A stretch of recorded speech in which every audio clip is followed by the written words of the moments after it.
चलो स्टार्ट कर रहे हैं डीटी।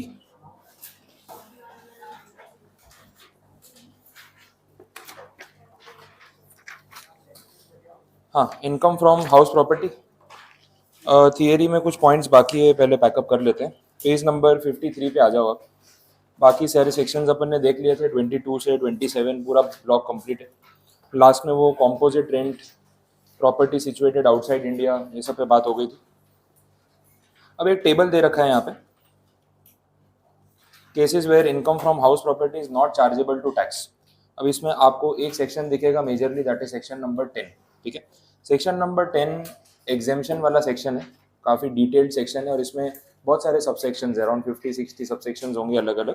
तो ये जितने भी सबसेक्शंस हैं इन सब में एग्जेम्प्टेड इनकम की बात की है। इसको बोला जाता है income which is not a part of total income, ऐसा टाइटल है इस सेक्शन का। तो ऐसी जो भी इनकम है जो टोटल इनकम का पार्ट नहीं मानी जाती, उसको सेक्शन 10 में रखा जाता है। तो पूरे सिलेबस में कहीं पे भी सेक्शन 10 अगर आप पढ़ोगे तो समझ जाना कि इसमें कुछ ना कुछ एग्जेम्प्टेड इनकम आने वाली है, या ऐसी इनकम जो टोटल इनकम का पार्ट नहीं वो आने वाली है। ठीक है, अब अलग अलग सबसेक्शंस में यहाँ पे हाउस प्रॉपर्टी से रिलेटेड जो भी एग्जेम्पशन है वो दिए हुए हैं, और भी सेक्शंस है 10 के अलावा, एक एक करके देख लेते हैं। सबसे पहला सबसेक्शन 1 में बोला income from any farm house forming part of the agriculture income. अब ये वो फार्म हाउस मतलब अपना वो farm party, swimming pool, garden warden, ये वो म्यूजिक सिस्टम, वो वाला फार्म हाउस नहीं है। यहाँ पे जो फार्म हाउस की बात हो रही है, इसमें बोला है कि जो एग्रीकल्चर प्लॉट है जहाँ फार्मिंग हो रही है, तो उस प्लॉट के ऊपर यूजुअली एक रेसिडेंशियल प्रीमाइसिस भी बनी होती है।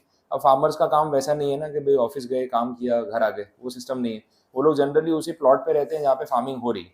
तो एग्रीकल्चर फार्मिंग वाली जो लैंड होती है वहाँ पे एक रेसिडेंशियल ड्वेलिंग प्लेस या प्रीमाइसिस होती है, ये कॉमन सिस्टम है। तो ये उस फार्म हाउस की बात हो रही है। तो वहाँ पे जो प्रॉपर्टी है जो एज ए रेजिडेंस रहने के लिए यूज़ हो रही है, उसकी बात यहाँ पे कर रहे हैं। अब पॉइंट ये है कि अगर आपने, आपकी एग्रीकल्चर लैंड है, आपने किसी को ज़मीन किराए पे दी है, मोस्टली लोग यही करते हैं जिनकी ज़मीनें होती है वो खेती करने के लिए किसी फार्मर को लैंड किराए पे दे देते हैं।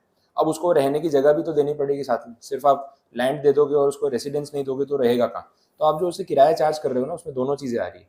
फार्मिंग के लिए भी आप उससे रेंट चार्ज कर रहे हो, और जो प्रीमाइसिस रहने के लिए या स्टोरेज के लिए यूज़ कर रहे हो उसके पैसे चार्ज कर रहे हो। तो ये जो पैसा आपने चार्ज किया वो रेंटल इनकम या हाउस प्रॉपर्टी की इनकम नहीं माना जाएगा, वो एग्रीकल्चर इनकम ही माना जाएगा, और उसी के साथ वो एग्जेम्प्ट हो जाएगा। तो क्योंकि एग्रीकल्चर इनकम पे इंडिया में टैक्स है नहीं, एग्जेम्प्टेड है, तो उसके साथ साथ जो एंसिलियरी या एसोसिएटेड इनकम सोर्स है वो भी सारे एग्जेम्पशन में कवर हो जाते हैं, जो इनडायरेक्टली एग्रीकल्चर से रिलेटेड है।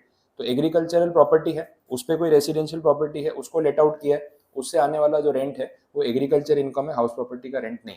तो क्योंकि हाउस प्रॉपर्टी में कवर नहीं होता है, वो एग्जेम्पशन में आ गया। क्लियर? तो ये सबसेक्शन 1 में क्लैरिफाई कर दिया। उसमें और भी आगे बोला है income from house property which is situated in the immediate vicinity of और on the agriculture land and used as a dwelling house, store house और other out house by the cultivator और receiver of the rent in kind. ठीक है, तो ये agriculture का जो plot है एग्जैक्टली उस पर घर हो सकता है, उसकी नियर बाय विसिनिटी ने आसपास भी हो सकता है, दैट इज पॉसिबल। आप इस जगह को रेसिडेंस के लिए यूज करो, जो फार्मिंग कर रहा है वो स्टोर हाउस की तरह यूज करो, जो क्रॉप्स ग्रो है उसको स्टोर करने के लिए, एनीथिंग दैट इज ओके। तो उसके लिए जो भी रेंट चार्ज किया जाएगा वो एग्रीकल्चर इनकम है, वो रेसिडेंशियल प्रॉपर्टी या हाउस प्रॉपर्टी की इनकम नहीं, तो इसलिए वो एग्जेम्पशन की कैटेगरी में। आगे देखते हैं 19A सबसेक्शन है। यहाँ पे बोला annual value of any one palace in the possession of an ex ruler. ये थोड़ा स्पेशल केस हो गया। ठीक है, तो इंडिया में आपको पता है अपनी हिस्ट्री में राजा महाराजाओं वाला सिस्टम था, तो बहुत सारी ऐसी फैमिलीज हैं जिनके एंसेस्टर्स कहीं ना कहीं कोई डायनेस्टी को रूल कर रहे थे, तो उनके पैलेसेस आज भी इंडिया में हैं। अब काफ़ी सारे पैलेसेस जो है वो गवर्नमेंट ने अक्वायर कर लिए, उसको टूरिस्ट प्लेस बना दिया। बहुत सारे पैलेसेस को ये ताज और ओबरॉय ग्रुप वालों ने होटल में, 5 स्टार रिजॉर्ट में कन्वर्ट कर दिया। लेकिन कुछ पैलेसेस ऐसे हैं जो उनके मतलब जो डिसेंडेंट्स हैं उन्होंने आज भी होल्ड कर रखे हैं उनकी ओनरशिप में। अब ऐसे पैलेस की बात हम यहाँ पे कर रहे हैं जिनका उनको एग्जेम्पशन मिल रहा है, तो ये सिर्फ उन लोगों को अवेलेबल है जिनके एंसेस्टर्स रूलर्स थे या उनके पास पैलेसेस थे। आपका जो भी सेल्फ ऑक्यूपाइड प्रॉपर्टी है जहाँ पे भी आप रह रहे हो, उसके अलावा आप एक पैलेस अलग से क्लेम कर सकते हो एज सेल्फ ऑक्यूपाइड। अच्छा, आज की डेट में अपन सेक्शन में देख रहे हैं तो 2 सेल्फ ऑक्यूपाइड प्रॉपर्टी अलाउ किए, वो 2 अलग और ये थर्ड प्रॉपर्टी। अब जो भी ये एक्स रूलर्स हैं या डिसेंडेंट्स हैं, ये लोग पैलेसेस में एक्चुअली अब रहते नहीं है, क्योंकि वो पॉसिबल नहीं है आज की डेट में वो सब मेंटेन करना। तो वो लोग रहते नहीं है पैलेस में, रहेंगे किसी और सिटी में, अपना नॉर्मल रूटीन लाइफ अपना काम कर रहे हैं, तो कोई ना कोई घर में रह रहे हैं, लेकिन एक पैलेस उनके नाम पे है। तो अपना घर जहाँ पे रह रहे हैं वो तो सेल्फ ऑक्यूपाइड मान लेंगे, एक और प्रॉपर्टी भी सेल्फ ऑक्यूपाइड मान सकते हैं, बट उसके साथ साथ एक पैलेस एडिशनली उनको सेल्फ ऑक्यूपाइड क्लेम करना अलाउड होता है। तो उसकी कोई इनकम फ्रॉम हाउस प्रॉपर्टी का टैक्स उनके ऊपर नहीं आने वाला। सैफ अली खान का बेस्ट एग्जांपल आप ले सकते हो। उसके एंसेस्टर्स जो है वो नवाब थे, उनके पैलेसेस है। अब उसकी फैमिली में एक्चुअली में उसके पास अभी 2 पैलेस है, और वो 2 पैलेसेस एक उसके नाम पे एक उसकी सिस्टर के नाम पे उन्होंने ऐसे रखा हुआ है क्योंकि फिर क्लेम करने के लिए वो ईजी रहेगा। अब वो रहता तो मुंबई में, उसका घर तो वहाँ पे, लेकिन पैलेस जो है मध्य प्रदेश में, ठीक है। तो मुंबई में रह रहा है, वो घर तो सेल्फ ऑक्यूपाइड क्लेम कर ही रहा है, लेकिन एक पैलेस अलग से सेल्फ ऑक्यूपाइड क्लेम कर सकता है इस सबसेक्शन की वजह से। तो उसके ऊपर कोई उसको इनकम फ्रॉम हाउस प्रॉपर्टी का टैक्स नहीं देना पड़ेगा। अगर देना पड़ता ना तो जितना कमा रहा है वो सारा इसमें चला जाता, बिकॉज वो जो पैलेस है उसका, वो पैलेस की आज की डेट में मार्केट वैल्यू है 1000 करोड़ रुपीज, 1000 करोड़ रुपए उसकी वैल्यू है। तो जिस प्रॉपर्टी की वैल्यू 1000 करोड़ है, उसका रेंटल इनकम कितना होगा पूरे साल का, और वो रेंटल इनकम के ऊपर टैक्स कितना आ जाएगा, इतना सारा टैक्स पे करने जाएगा, तो जितना अपने प्रोफेशन से अर्न कर रहा है ना उतना सारा पैसा तो यहाँ टैक्स पे करने में ही चला जाएगा। तो एक एग्जेम्पशन जो है वो उनको देना बनता है, और वही चीज़ यहाँ पे अलाउ की है। क्लियर? चलो आगे बढ़ रहे हैं। Next subsection 20, income from house property of a local authority. ठीक है, लोकल अथॉरिटी वाले स्पेसिफिक है, उनको एग्जेम्पशन है ये। 21 में बोला income from house property of an approved scientific research association. तो प्रॉपर्टी किसको बिलोंग करती है ना, उसमें फर्क पड़ रहा है। साइंटिफिक रिसर्च एसोसिएशन है, उनके पास कोई प्रॉपर्टी है, उससे उनकी कोई रेंटल इनकम हो रही है, तो उनको एग्जेम्पशन दिया हुआ है, स्पेशल केस हो गया। 23C में property income of universities, education institutions etcetera. तो ये हॉस्टल इनकम भी कवर हो सकती है, या फिर और भी कुछ आ सकता है अगर कोई प्रॉपर्टी उन्होंने लेट आउट की हो तो। 24 में property income of any registered trade union, इनको भी एग्जेम्पशन दे दिया। इन सबको इनकम फ्रॉम हाउस प्रॉपर्टी में कोई टैक्स नहीं लग रहा, सिंपल सिस्टम। 26A वाला स्पेसिफिक लोकेशन बेस्ड हो गया, income from property in case of a person resident of Ladakh. ठीक है, तो अब लद्दाख में रहते हो, वहाँ पे प्रॉपर्टी है, वहाँ से कोई रेंटल इनकम आ रही है, उसमें एग्जेम्पशन है। जो 10 वाले सेक्शन की ये पूरी लिस्ट यहाँ पे कवर हो गई। सेक्शन 11 में बात हो रही है income from house property which is held for charitable और रिलीजियस पर्पस। तो ये ट्रस्ट वाले जो होते हैं, मंदिर और ये सब के जो ट्रस्ट बने होते हैं, उनकी बात हो रही है। तो उनकी जो प्रॉपर्टीज होती है उनको रेंटल इनकम पे टैक्स नहीं लगता। 13A आ गया, property income of any political party. बोले सबको एग्जेम्पशन मिल रहा है, हम खुद के लिए भी कुछ रख लेते हैं, तो 13A में ही रख लिया। ये सेक्शन आगे डिटेल में बात करेंगे। 22 पे अपन बात कर चुके हैं, 2 प्रॉपर्टीज जो आप सेल्फ ऑक्यूपाइड क्लेम कर रहे हो डिस्कस हो गया था। अच्छा ये सॉरी, बिजनेस और प्रोफेशन वाली 23 सबसेक्शन 2 में वो 2 सेल्फ ऑक्यूपाइड प्रॉपर्टीज बोला। तो ये सब पॉइंट्स तो हमने चैप्टर में ही देख लिए, वो तो सिर्फ यहाँ पे टेबल में रिपीट किए हुए हैं। ठीक है, तो ये MCQ में ऑप्शंस के हिसाब से आप ध्यान रखना, कहाँ पे एग्जेम्पशन है कहाँ पे नहीं, वो पता चल जाएगा।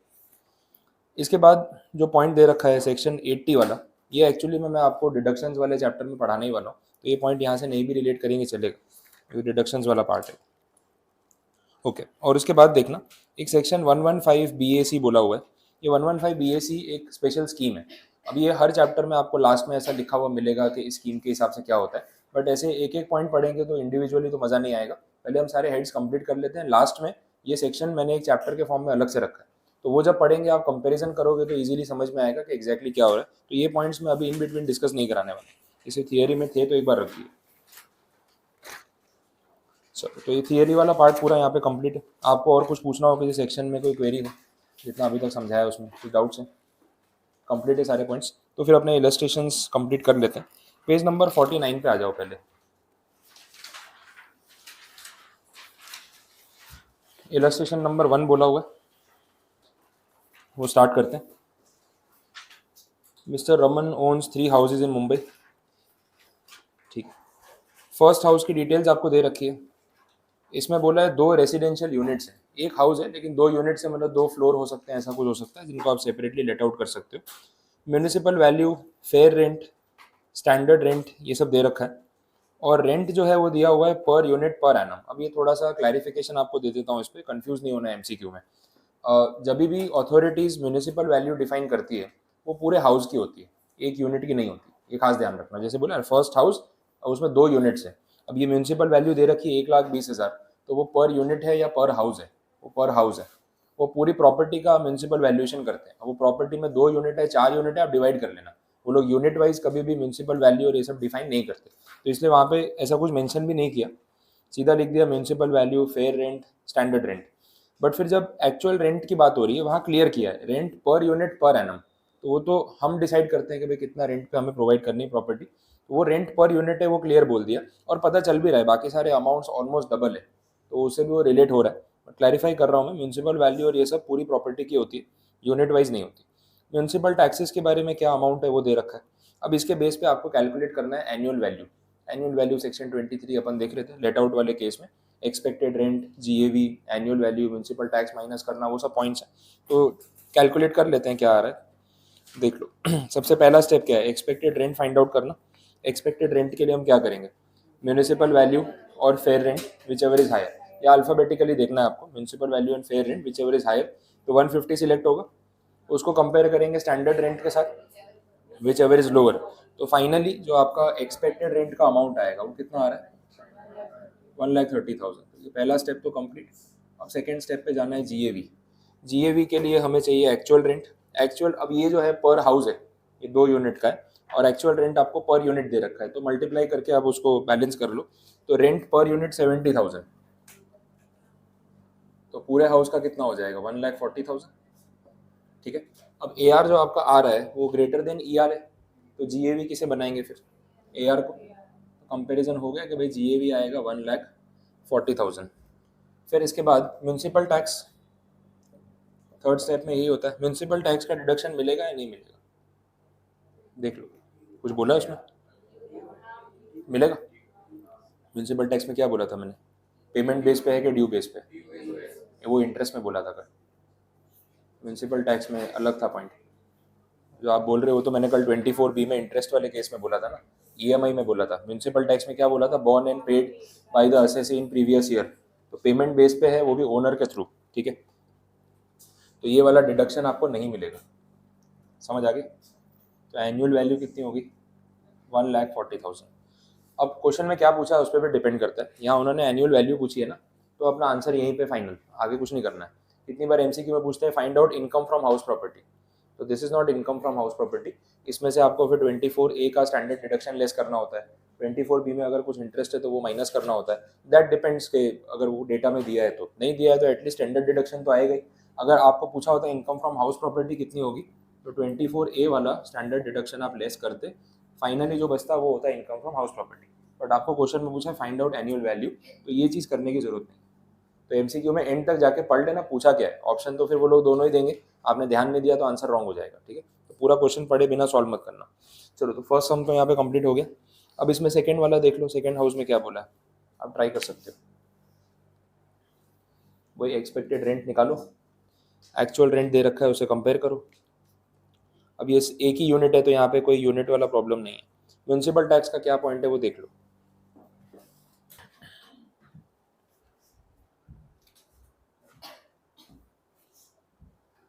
बोलो आ गया सेकंड वाला, ईआर क्या आ रहा है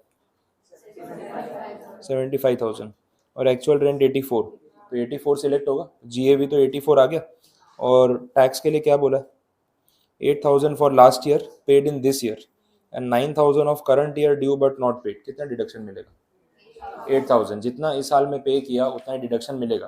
अब वो पिछले साल का पे किया, इस साल का पे किया, अगले साल का एडवांस पे कर दिया, ये सब बातों से कोई फर्क नहीं पड़ता। ठीक है, ओके नेक्स्ट, थर्ड वाले केस में यहाँ पे देख लेना, एक हाउस है बट 3 यूनिट्स है, तो रेंट पर यूनिट दे रखा है, बाकी सब वैल्यूज पर प्रॉपर्टी दे रखी है। एक्सपेक्टेड रेंट कितना आ रहा है,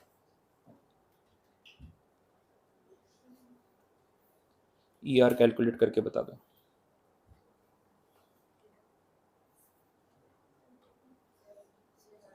$72, ठीक। एक्चुअल रेंट 21 इंटू 3 63, तो कम है ना, अभी 72 सिलेक्ट होगा, तो जीएवी आ गया 72,000। अब इसमें से म्यूनसिपल टैक्स का डिडक्शन कितना मिलेगा देख लो,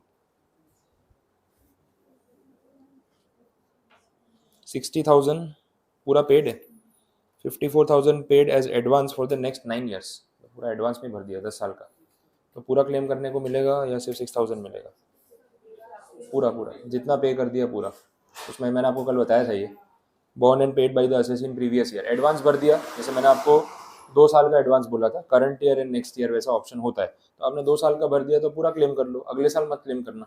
अब यहाँ पे 60,000 एक साथ क्लेम करना है कर लो, लेकिन अगले 9 साल तक फिर आपको क्लेम करने को मिलेगा नहीं, क्योंकि ऑलरेडी आपने पे कर रखा है वैसा, तो क्लेम तो उतना ही मिलने वाला है किसी भी ईयर में आप क्लेम करो, तो पेमेंट बेसिस पे है, तो पूरा 60,000 आप क्लेम कर सकते हो, बस जो फाइनल अमाउंट बचेगा वो आपका एनुअल वैल्यू। ठीक है, तो ये इलस्ट्रेशन कंप्लीट है, यहाँ पे आगे बढ़ते हैं।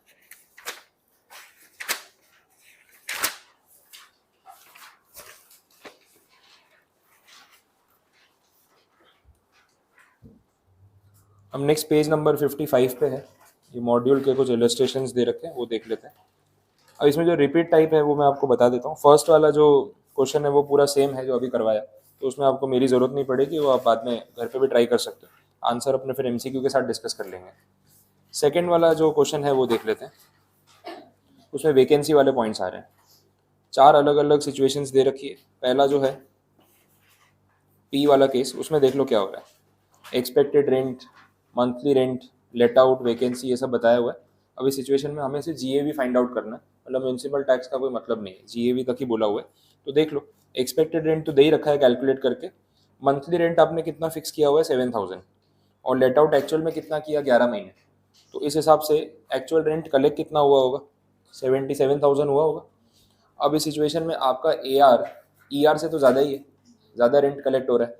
तो फिर ऐसे केस में जीएवी हम किसको मानेंगे, एआर को ही मानेंगे, क्योंकि वो ज़्यादा ही कलेक्ट हुआ है। तो आंसर आ जाएगा 77,000। तो वैकेंसी होने से कोई फ़र्क ही नहीं पड़ा, क्योंकि ऑलरेडी आपका जो रेंट कलेक्ट हो रहा है वो उनकी एनुअल एक्सपेक्टेशन से ज़्यादा है।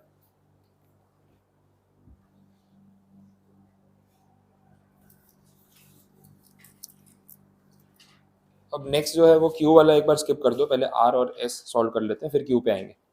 आर वाले केस में 85,000 एक्सपेक्टेड रेंट, मंथली रेंट आपने फिक्स किया 8,000, और उस हिसाब से 9 मंथ्स के लिए लेट आउट किया। 85 की तो उनकी एक्सपेक्टेशन थी, आप 72 कलेक्ट कर रहे हो, ये सिचुएशन है। अब क्योंकि ये कम है, ईआर ज़्यादा है, तो कहीं ना कहीं क्वेश्चंस तो रेज होने वाले हैं इस पर कि भाई ये तो कम कलेक्ट हुआ। आप बोल रहे हो वैकेंसी इज़ द रीज़न, तो डिपार्टमेंट चेक तो करेगा कि एक्चुअल रीज़न वैकेंसी है कुछ और है। तो आपने 8,000 के हिसाब से लेट आउट किया है, अगर पूरे 12 महीने लेट आउट करते तो कितना कलेक्ट होता, 96,000। तो ये एन्यूलाइज्ड हो गया ना। अब ये ईआर से ज़्यादा है या नहीं, ठीक है। तो जिस रेट पे लेट आउट किया वो रेट गलत नहीं है। तो ऐसी सिचुएशन में जितना भी कलेक्ट हुआ है वो ठीक है। तो जीएवी यहाँ पे जो आएगा आपका वो 72,000 होगा, ठीक है। और जो चार्ट हमने देखा था उसके बेस पे सारे कॉम्बिनेशन यहाँ पे आ रहे हैं। नेक्स्ट देख लो, इसके बाद लास्ट केस, वो आप ट्राई करो पहले, फोर्थ वाला केस। आंसर क्या आ रहा है बताओ। चलो ट्राई कर लिया, क्या आ रहा है आंसर लास्ट वाले केस में, कितना आ रहा है जीएवी 109, ठीक है। चेक कर लेते हैं। 125 एक्सपेक्टेड है, लेट आउट आपने 8,000 रुपये के हिसाब से किया 10 महीने के लिए, 80,000। पूरे साल लेट आउट करते तो 96 आता, तो ऑब्वियसली फिर भी वो एनुअल रेंट कम ही पड़ने वाला था। तो जीएवी में जो बेस है वो तो ईआर को ही बनाएंगे, दैट इज़ 1,25,000। बट आपको लॉस ड्यू टू वैकेंसी का बेनिफिट मिलेगा 2 महीने का, तो कितना होगा 16,000। ये हो गया 109, ठीक है। तो ये फाइनली जीएवी करेक्ट आया समझ में। तो ये लॉस ड्यू टू वैकेंसी वाला केस था, 2 महीने की वैकेंसी का बेनिफिट आपको दे रहे हैं, बट बाकी आपका एनुअल रेंट गलत था, तो उन्होंने ईआर को बेस बनाया वैसा। अब जो बीच में जो केस बचा था क्यू वाला, वो देख लो, थोड़ा सा डिफरेंट है।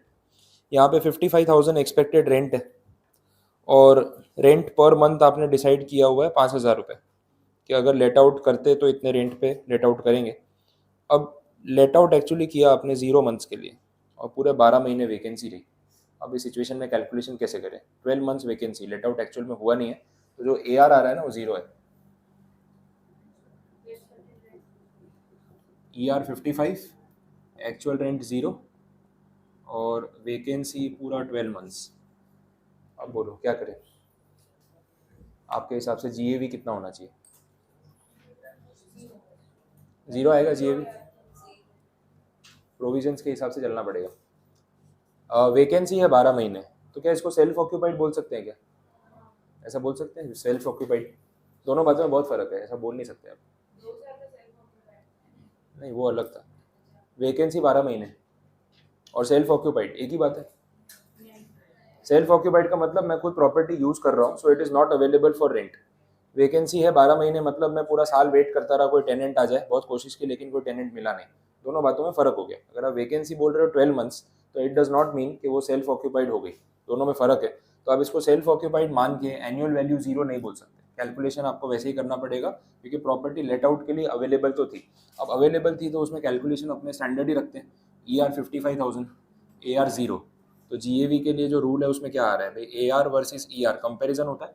यहाँ पे ER ग्रेटर है, तो रीज़न पूछा जा रहा है, इज़ द रीज़न वैकेंसी। तो टेनेंट तो बोल रहा है येस, डिपार्टमेंट बिलीव थोड़ी करेगा, डिपार्टमेंट बोलेगा चेक तो करें कितना रेंट मांग रहे हो आप, बोले 5,000 रुपये। इस हिसाब से अगर पूरे 12 महीने लेट आउट करते तो एनुअल रेंट कितना कलेक्ट होता, 60,000। तो एनुअल रेंट जो है वो तो ईआर से ज़्यादा है, दैट मीन्स आपका ये जो रेट है वो तो सही है, कुछ गलत रेट तो आप कोट कर नहीं रहे थे। तो इस सिचुएशन में फिर आपको बेनिफिट मिलना चाहिए। तो जो टेबल था जीएवी वाला, वो चार्ट था, वो क्या बोल रहा था कि ऐसी सिचुएशन में जो एआर होगा उसी को जीएवी मान लेंगे, यही बोला था। तो बिकॉज ऑफ दैट रीजन आपका जीएवी जो है वो जीरो आ जाएगा। समझ आए? बट ये रीजन समझ में आना बहुत जरूरी है। ऐसे भाई सर आंसर तो जीरो ही आया, सेल्फ ऑक्यूपाइड मान लेते तो भी तो जीरो होता। भाई सेल्फ ऑक्यूपाइड मान लेते तो आंसर जीरो आ जाता, वो सही है, लेकिन ये नंबर्स कुछ और होते तो आपका रीजनिंग गलत है ना, तो वो रीजनिंग फिर हर केस में नहीं चलता। तो 12 मंथ्स की vacancy is not self occupied, दोनों बातों में फर्क होता है, उस हिसाब से ये पॉइंट अच्छा है। अब नोट कर लो, चलो देखें आगे। कुछ पूछना है इसमें, कंफ्यूजन किसी को? क्लियर ये पॉइंट? आगे देखते हैं क्वेश्चन नंबर 3। ये भी अच्छा सम है। Mr. X is the owner of a house property. He lets this property during the previous year for 7,000 per month. House was occupied from the given date. Okay, 1st April से लेके 31st January, 10 months हो गए. From 1st Feb it remained vacant. Mr. X fails to realize rupees 10,000 from the tenant. तो unrealized rent वाला point है। Expected rent आपको calculate करके दे रखा है, वही GAV gross annual value calculate करना है।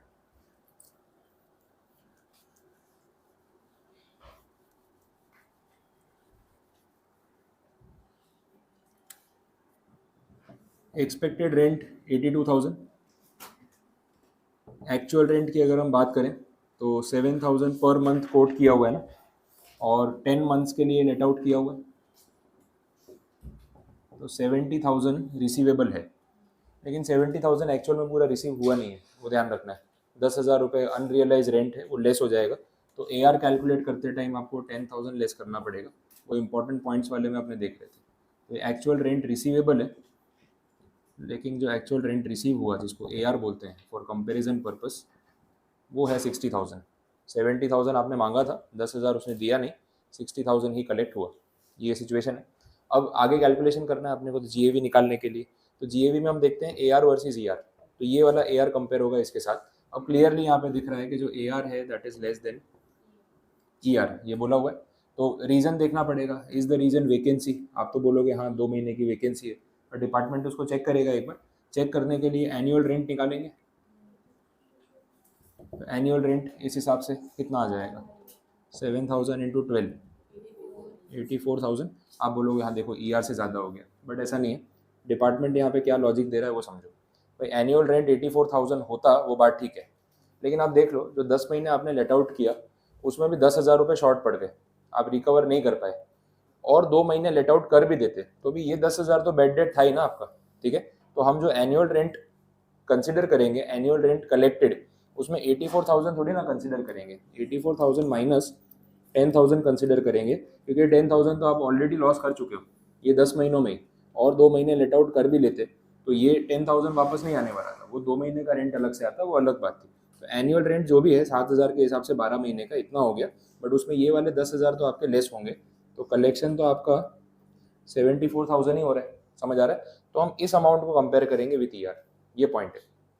तो बिकॉज इस अमाउंट को कंपेयर करेंगे तो आपका जो GAV है वो क्या बनेगा, ER ही तो बनेगा, इसी को बेस बनाएंगे ना 82,000। और फिर आप बोलोगे सर वो 2 महीने की वैकेंसी, उसका तो बेनिफिट दे दो, तो वो आप क्लेम कर सकते हो यहाँ से, इसको अपने बोलते हैं लॉस ड्यू टू वैकेंसी, वो माइनस कर लो, कोई प्रॉब्लम वाली बात नहीं है। अब लॉस ड्यू टू वैकेंसी का कितना बेनिफिट मिलेगा, 7,000 पर मंथ के हिसाब से 2 महीने का रेंट दैट इज 14,000, तो ये अमाउंट कितना आ गया 68,000। आया आप समझ में? दिस इज फाइनली GAV, ऐसे कैलकुलेट करना है। ये पॉइंट नया है इसमें, अनरियलाइज रेंट माइनस करने वाला, ऐसा अभी तक और कोई इलस्ट्रेशन में नहीं आया, इसलिए सम जो है वो इम्पोर्टेंट है, लास्ट डे पे एक बार रिवाइज करके जाने वाला पॉइंट है इसमें। नोट कर लो, कुछ नहीं समझ आए तो बोलो।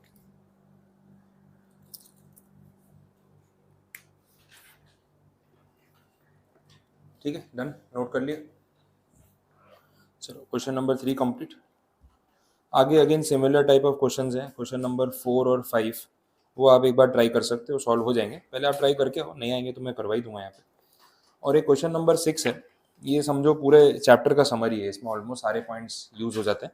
ये अपने लास्ट में डिस्कस करेंगे जब आपके एमसीक्यू भी कंप्लीट हो जाए, एमसीक्यू का डाउट सॉल्विंग होगा ना, तब मैं ये इलस्ट्रेशंस आपको सॉल्व करवा दूंगा। अगर कोई क्वेरी आती है आंसर तब डिस्कस कर लेंगे। एक बार आप तब तक अटेम्प्ट करके रख लेना उसको, ठीक है। तो एक बार चैप्टर यहाँ पे अपना कंप्लीट है, हाउस प्रॉपर्टी।